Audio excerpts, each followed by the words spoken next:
Variables and expressions are fundamental for your success in math. This is where all the words, all the real life is connected to the mathematical numbers, variables, operations. This is where you take the words and you translate it either into an expression or into an equation. So our target for today is I can write algebraic expressions. 3 terms that I would like for you to be familiar with. First is variable. Think about what is in that.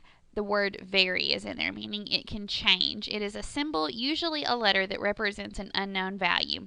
And the value of that variable can change from expression to expression. X is not always going to equal 4. It might equal -3, or it might equal -2/3. It's going to change from situation to situation. An algebraic expression, this is a mathematical phrase as opposed to a sentence that includes one or more variables. It's algebraic because it has a variable. That's the connection there.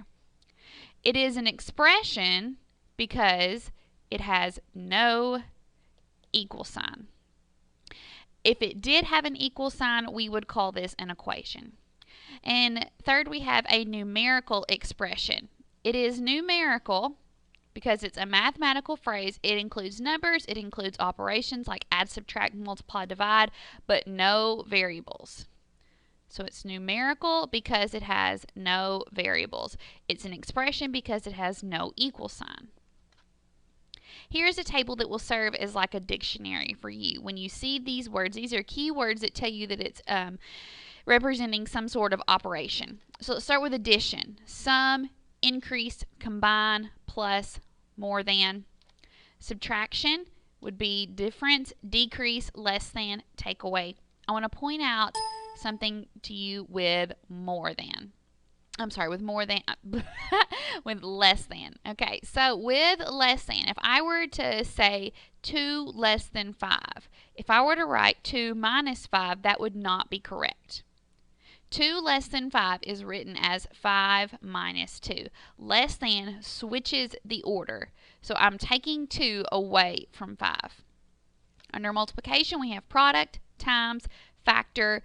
2 times would be twice. 3 times would be triple.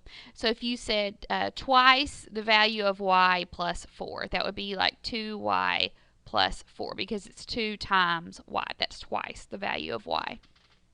For division, you might have quotient, divide, into, out of, split, break up. You think about the situation. If I have 30 apples and I'm going to split them up into baskets of 5 apples each, that means I'm taking my 30 apples and I'm dividing it by 5. So that's what's meant by split things up or divide things or to break them up into even groups. I added this 5th column of equals, even though we're talking about expressions, because these are valuable in further on into the year when you are going to have to translate equations as well. An equation is simply you have 2 expressions that are set equal to each other. So words like is, 4 plus 2 is 6, would read 4 plus 2 equals 6.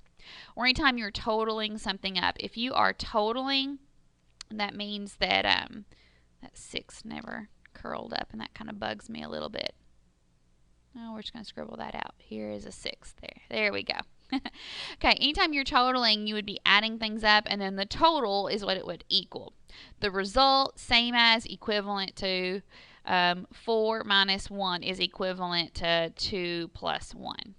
That means it's equal to. If you look on each of the operations, that first word is important on each of them. Sum, difference, product, quotient. That's meaning the answer to that type of problem. So if I was reading some text and it said, 5 times the sum of 3 and 2, that would be 5 times 3 plus 2. Notice I used parentheses there. The phrase was 5 times the sum of 3 and 2. 5 times the sum means that I need to add 3 and 2 first, and adding does not normally come before multiplication in order of operations unless you have parentheses there. So if you see those words, sum, difference, product, or quotient, that should clue into you that it's very possible that you're going to need to use parentheses. So let's see this in action of translating between words and math. So let's start with the words and let's turn that into the math, meaning we're putting it into numbers and symbols.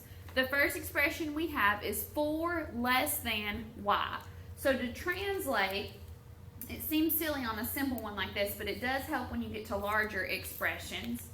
Obviously, 4 is important, and y is important. And we need to think about less than. Less than means subtraction.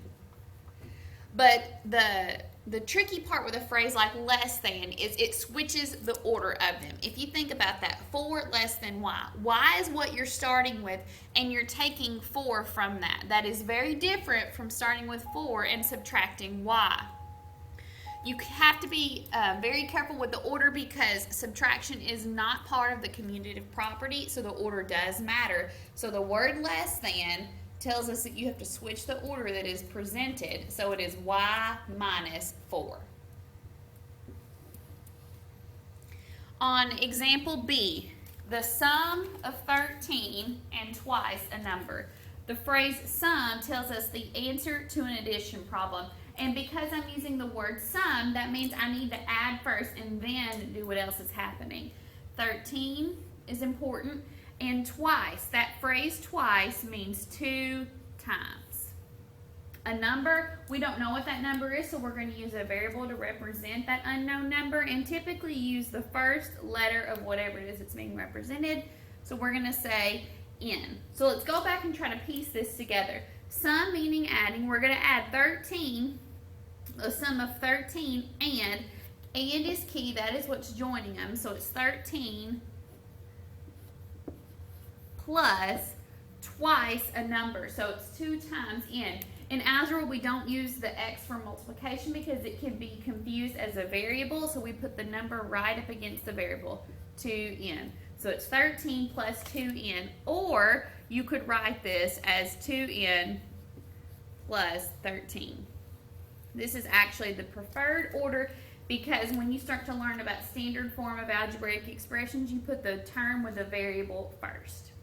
Now let's go the other direction. They give you the math and you need to translate it into words.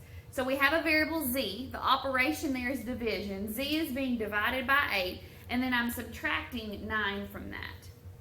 So I need to make sure that my reader divides first and then subtracts. To do that, I'm going to use the word quotient.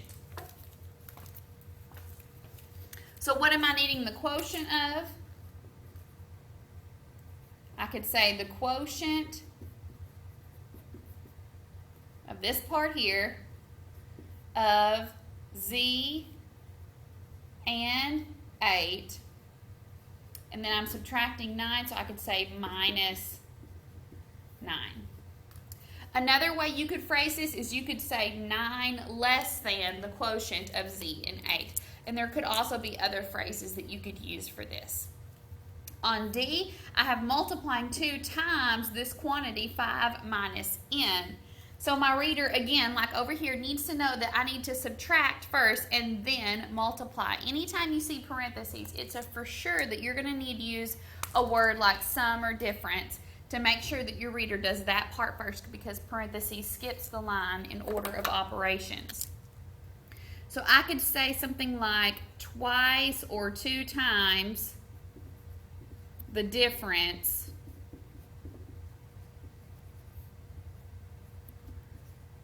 of 5